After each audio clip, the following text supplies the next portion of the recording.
I have a lot of respect for Granny Eatsley, but I can't say I agree with her lifestyle choices. I used to think she was a fellow early riser, because I'd always see her up and about on my morning runs. Turns out she'd actually stayed up all night and was finally heading home to sleep. And she's been living like that for what? 200 years? How her body hasn't given out on her by now? I'll never know. The shamans in that tribe are just built different, I guess. Xilonen is the first friend I ever made from the Children of Echoes. I have all sorts of new ideas when I'm designing fitness equipment, and she's one of the few people who can actually bring them to life. And not just that, but the build quality is always exceptional. My only issue is that she always pushes back on my deadlines. But I guess if you want something done well, it takes the time it takes. Because of the childhood I had, I don't like relying on other people or needing their protection. But when Mavuika is around, even I feel comfortable letting her take the lead. To be clear, that's not because she's the leader and I'm intimidated by her. Quite the opposite. It's because I trust her as a close friend.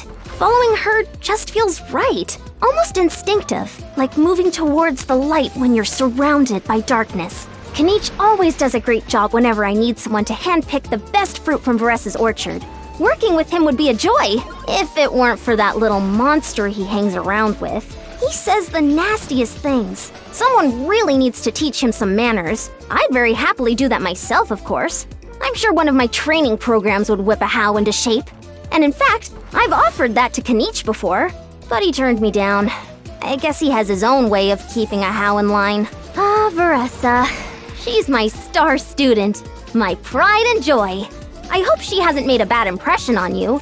Oh, no, not like that. When push comes to shove, I'm sure she pulls her weight in battle. And I know she has things under control at the end of the day.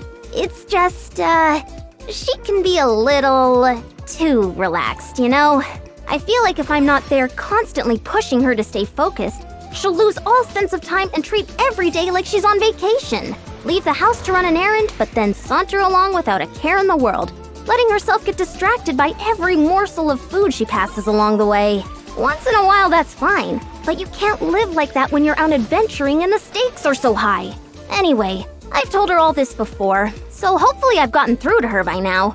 But the other thing that worries me is the amount of food she needs. I mean, you tell me. Is it really practical to go hiking through the hills with a sack of food on your back the size of a baby Tatankasaur? Mualani has always impressed me. She's never taken any formal fitness training, and yet her strength and physique are better than most of the students I've had. She actually did sign up for a class once upon a time, but never ended up coming along. Maybe water sports are just more effective at inducing all-round muscle development. Who knows? But I suspect the key is her frame of mind. As far as I know, she's never gone out and trained with the specific goal of achieving a certain kind of body.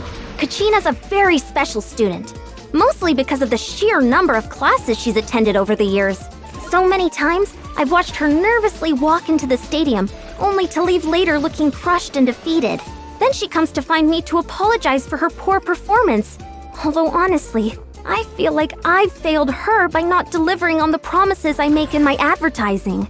Anyway, since then, I've waived all her fees and told her she can train with me whenever she wants. I see huge potential in her, but I know she has her own issues. I've done all I can do as a coach, so whatever other challenges she faces, she'll have to conquer them on her own.